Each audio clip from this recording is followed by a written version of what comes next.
Hello students, welcome to our channel. Today in this lecture we are going to discuss about super trick for chemical kinetics. So without wasting time, let's start it. तो आज हम इस lecture के अंदर जानेंगे कि किसी भी रेट ऑफ रिएक्शन के लिए एक्सप्रेशन कैसे लिखते हैं, ऑर्डर ऑफ रिएक्शन कैसे फाइंड आउट करते हैं और यूनिट कैसे निकालते हैं रेट कांस्टेंट की यानी के की। सबसे पहले हम बात करेंगे रेट ऑफ रिएक्शन के बारे में। रेट ऑफ रिएक्शन क्या, जब किसी रिएक्शन के अंदर रिएक्टेंट और प्रोडक्ट की कंसंट्रेशन में चेंज आता है इन यूनिट टाइम तो उसे बोलते हैं हम रेट ऑफ रिएक्शन। सपोज ये कोई एक रिएक्शन है और इस रिएक्शन के अंदर रिएक्टेंट से क्या बन रहा है, प्रोडक्ट बन रहा है।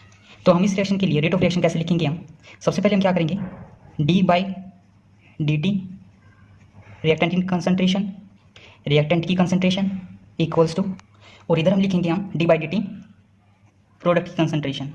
इधर आएगा माइनस, इधर आएगा प्लस। माइनस क्यों? क्योंकि जब रिएक्शन के अंदर कंसंट्रेशन चेंज होती है तो रिएक्टेंट की कंसंट्रेशन डिक्रीज होती है और प्रोडक्ट की कंसंट्रेशन इंक्रीज होती है, इसलिए इधर माइनस और इसलिए इधर प्लस। तो ये हो जाएगा expression for the rate of reaction.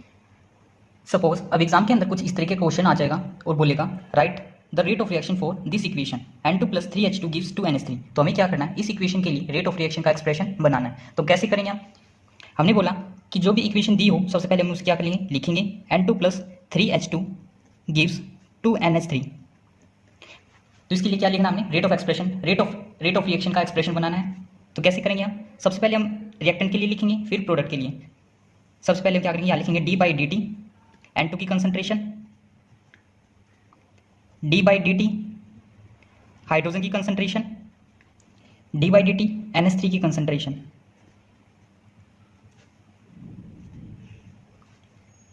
अब जो भी नंबर इसके आगे होगा उसको हम लिख देंगे नीचे। सपोज H2 के आगे क्या है, 3 है, तो यहाँ पर लिख देंगे हम 1/3। 2 के NH3 के आगे 2 है तो यहाँ लिख देंगे हम 1/2। रिएक्टेंट साइड क्या आता है, नेगेटिव साइन आता है, इधर लिख देंगे माइनस माइनस और इधर लिख देंगे हम प्लस। तो ये क्या हो जाएगा, रेट ऑफ रिएक्शन के लिए एक्सप्रेशन। इस तरीके से आप कोई भी इक्वेशन के लिए रेट ऑफ रिएक्शन लिख सकते हैं इजीली। नेक्स्ट आ गया हमारे पास ऑर्डर ऑफ रिएक्शन।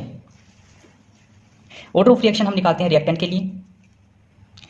सपोज हमारे पास एक क्या है, एक इक्वेशन है A + B gives product P। Order of reaction हम किसके लिए निकालते हैं, हम रिएक्टेंट के लिए निकालते हैं। और रिएक्टेंट को हम लिखते हैं हम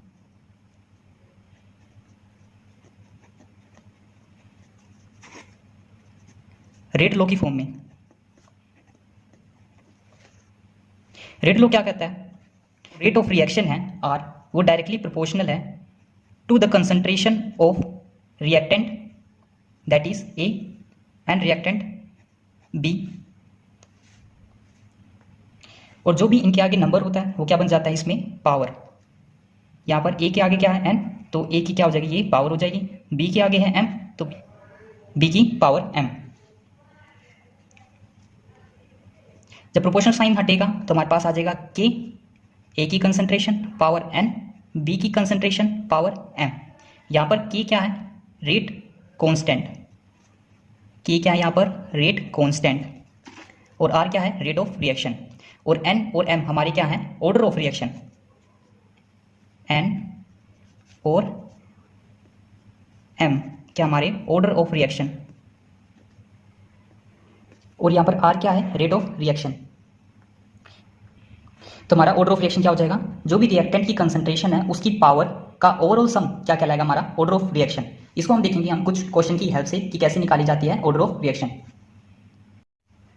सो स्टूडेंट्स, ये हमारे पास कुछ क्वेश्चन ऑर्डर ऑफ रिएक्शन पर बेस।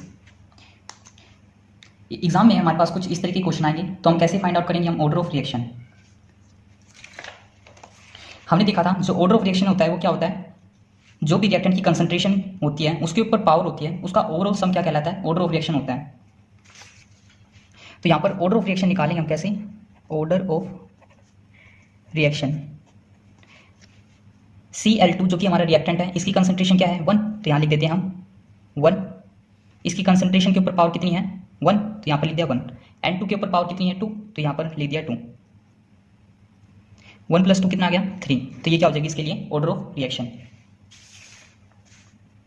ऐसा ही क्वेश्चन हमारे पास एक और, इसके लिए ऑर्डर ऑफ रिएक्शन क्या हो जाएगी, यहाँ पर रिएक्टेंट A इसकी पावर कितनी है 1/2 प्लस B की पावर कितनी है 3/2। सोल्व करेंगे ये आ जाएगा हमारे पास 4/2, 2 1 जा 2 2 जा, तो 2 क्या आ गई यहाँ पर ऑर्डर ऑफ रिएक्शन।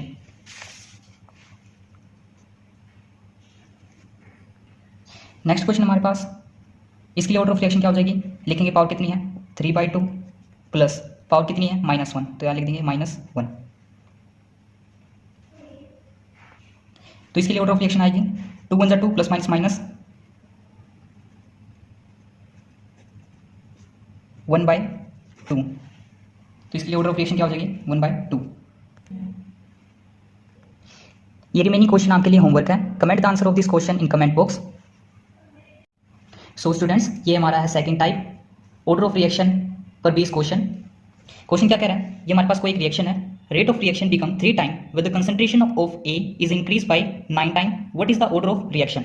ये क्वेश्चन क्या कह रहा है, एक रिएक्शन दी, रिएक्टेंट ए से क्या बन रहा है प्रोडक्ट बी, जो रेट ऑफ रिएक्शन है वो क्या हो गया 3 टाइम जब कंसंट्रेशन ए की इंक्रीज हो गई बाय 9 टाइम। तो हमसे पूछा है ऑर्डर ऑफ रिएक्शन क्या होगा। एग्जाम के अंदर जब भी इस तरीके का क्वेश्चन आ जाए आपके पास, तो इस तरीके का क्वेश्चन कैसे सोल्व करेंगे हम वो देखेंगे। अब हमारे पास ये इक्वेशन दी है, रिएक्टेंट ए से क्या बन रहा है प्रोडक्ट बी। हमने पढ़ा था रेट लॉ के अंदर क्या, जो रेट ऑफ रिएक्शन है आर वो डायरेक्टली प्रोपोर्शनल है रिएक्टेंट ए की कंसंट्रेशन की टू द पावर एन। जब प्रोपोर्शनल साइन हटेगा क्या आएगा हमारे पास के, ए की कंसंट्रेशन पावर एन। हमें क्या निकालना है, ऑर्डर ऑफ रिएक्शन निकालना है, यानी एन निकालना है। अब क्वेश्चन क्या कह रहा है, the rate of reaction become 3 time, यानी कि जो आर है, ये इक्वेशन हमारी फर्स्ट हो जाएगी। जो रेट ऑफ रिएक्शन आर है वो क्या हो गया 3 टाइम हो गया, यानी रेट ऑफ रिएक्शन क्या हो गया 3 टाइम यानी 3R। जब कंसंट्रेशन ए की इंक्रीज होकर क्या हो गई 9 टाइम, यानी ए की कंसंट्रेशन क्या हो गई, ए से क्या हो गई 9A हो गई। ये हो जाएगी हमारी इक्वेशन सेकंड। आगे हम क्या करेंगे, सेकंड इक्वेशन को हम डिवाइड कर देंगे फर्स्ट से। हमने क्या करा, इक्वेशन सेकंड को डिवाइड कर दिया फर्स्ट से, या लिख दिया इक्वेशन सेकंड या लिख दिया इक्वेशन फर्स्ट। थोड़ा सा और सोल्व कर लेंगे इसको। यहां पर आ जाएगा के, यहाँ पर 9 है, 9 की पावर n, उसको बाहर ले आएंगे 9 की पावर n, और a की कंसंट्रेशन की पावर n, a की कंसंट्रेशन पावर n। अब आगे क्या करेंगे हम, r से r कैंसिल हो जाएगा और k से k, और a की कंसंट्रेशन पावर n, a की कंसंट्रेशन पावर n कैंसिल। हमारे पास आएगा 3 = 9 की पावर n। 3 का स्क्वायर क्या होता है 9 होता है, तो हम क्या करेंगे 9 की जगह क्या लिख देंगे हम 3 की पावर 2। 9 की जगह क्या लिख देंगे हम 3 की पावर 2, और n हमारा यहाँ पर 3 की पावर क्या इधर 1 है, और इधर क्या 3 की पावर 2n, तो यहाँ पर बराबर कर लेंगे 1 = 2n। तो यहाँ से आ जाएगा n = मल्टीप्लाई में नीचे जाएगा डिवाइड में, ये हो जाएगा हमारे पास 1/2। तो ऑर्डर ऑफ रिएक्शन हमारे पास क्या आई 1/2। तो ऑर्डर ऑफ रिएक्शन क्या आई हमारी 1/2। नेक्स्ट क्वेश्चन आता है हमारे पास ऐसा ही ऑर्डर ऑफ रिएक्शन पर बेस। क्या कह रहा है question, a reaction is second order with respect to reactant, how is rate of reaction affected if concentration of reactant is reduced to half। अब कैसे, अब क्वेश्चन क्या कह रहा है कि कोई एक रिएक्शन है, रिएक्टेंट ए से क्या बन रहा है प्रोडक्ट पी, और बोला a reaction is second order, यानी हमें ऑर्डर ऑफ रिएक्शन तो निकालना नहीं है, यानी जो ऑर्डर है वो दे रखा है वो क्या है सेकंड ऑर्डर है, यानी क्या हो जाएगा n हमारा 2। अब रेट लो क्या कहता है हमारा, जो रेट लो है वो डायरेक्टली प्रोपोर्शनल है ए की कंसंट्रेशन की to the power n। Proportional हटेगा के आ जाएगा रेट कांस्टेंट ए की पावर, और n हमारे पास दिया है 2, यहाँ लिख देंगे हम 2। ये हो जाएगी हमारी इक्वेशन फर्स्ट। आगे क्या कह रहा है, how is rate of reaction affect if concentration of reactant is reduce to half, यानी कंसंट्रेशन ऑफ रिएक्टेंट यानी ए की कंसंट्रेशन क्या हो जाएगी रिड्यूस टू हाफ, यानी ए है वो ए से क्या होगा a/2, और सब कुछ क्या है सिमिलर, और जो हमारा न्यू रेट ऑफ रिएक्शन है उसका रिलेशन बताना है, यानी हमें क्या बताना है ए की कंसंट्रेशन क्या हो गई हाफ हो गई, तो हमारा जो रेट ऑफ रिएक्शन है उस पर क्या अफेक्ट आ रहा है। तो ये हो जाएगी हमारी इक्वेशन सेकंड। हम क्या करेंगे डिवाइड कर लेंगे इक्वेशन सेकंड को फर्स्ट से, dividing equation second by first. हमने क्या करा इक्वेशन सेकंड को डिवाइड कर लिया फर्स्ट से, इसको थोड़ा फर्दर सोल्व करेंगे तो हमारे पास आएगा कि ए की कंसंट्रेशन की पावर 2/4, क्योंकि 2 क्या हो जाएगा 4, और यहाँ पर आएगा ए की कंसंट्रेशन पावर 2। इसको हम इस तरीके से लिख सकते हैं कि ए की कंसंट्रेशन पावर 2/4, और ये आ जाएगा हमारा 1 ए की कंसंट्रेशन पावर 2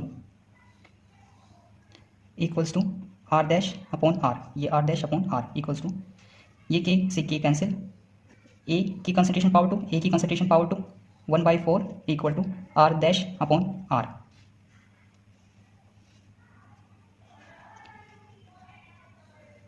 तो आर डैश क्या है हमारे पास 1/4 इक्वल टू आर, यानी जो रेट ऑफ रिएक्शन है वो क्या हो गया 1/4 हो गया of initial.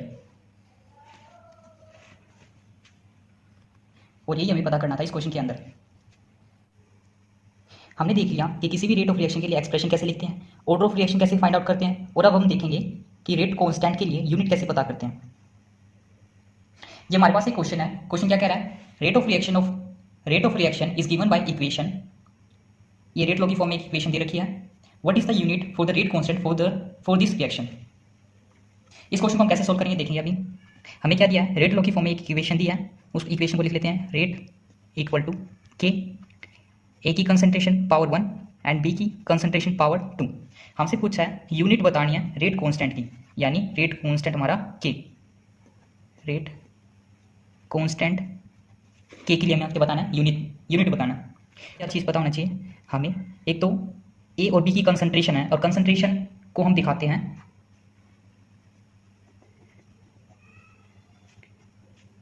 Mole litre inverse में। कंसंट्रेशन को हम दिखाते हैं मोल लीटर इनवर्स में, और जो रेट है, रेट ऑफ रिएक्शन है, उसकी यूनिट होती है mole litre inverse second inverse. Mole litre inverse second inverse. तो ये दो चीज़ आपको याद होनी चाहिए, तभी आप रेट कांस्टेंट के लिए यूनिट बना पाओगे। हमें रेट कांस्टेंट की रेट कांस्टेंट यानी के लिए यूनिट बनानी है, तो इसको लिखेंगे हम के, इधर लिखेंगे रेट, ये मल्टीप्लाई में है, नीचे जाएंगे डिवाइड में हो जाएंगे, तो यहाँ आ जाएगा ए की कंसंट्रेशन और बी की कंसंट्रेशन पावर 2। रेट के लिए यूनिट होती है mole litre inverse second inverse, और जो हमारी कंसंट्रेशन है उसको हम एक्सप्रेस करते हैं मोल लीटर इनवर्स में, या लिख देते हैं हम मोल लीटर इनवर्स, और बी के लिए हो जाएगा यही मोल लीटर इनवर्स। पावर ऊपर 2 है, यहाँ लिख दिया हमने 2। फर्दर सोल्व करेंगे, हमारे पास आएगा mole litre inverse second inverse, mole litre inverse, और यहाँ पर 2 है, स्क्वायर है, तो ये हो जाएगा mole litre inverse mole litre inverse. Mole litre inverse cancel, तो हमारे पास यहाँ से आता है, तो हमारे पास यहाँ से आएगा सेकंड इनवर्स मोल कितने हो गए 2, लीटर इनवर्स लीटर कितने हो गए 2, यानी इनवर्स 2। नीचे प्लस में है, ऊपर माइनस में हो जाएगा, तो हमारे पास ओवरऑल आती है मोल प्लस में ऊपर जाके माइनस में हो जाएगा मोल -2, लीटर माइनस में ऊपर जाके प्लस का हो जाएगा लीटर +2, और सेकंड इनवर्स। तो हमारी ये यूनिट आ गई इस इक्वेशन के लिए, तो हमारी यूनिट आ गई mole inverse square litre square second inverse. यही हमारा क्या हो जाएगा आंसर। सो स्टूडेंट्स, ये थी हमारी कुछ ट्रिक केमिकल काइनेटिक्स से, जो कि इंपॉर्टेंट क्वेश्चन है for your NEET exam. If you like the video तो subscribe to my channel so that more and easy learning content I will provide you. Thank you.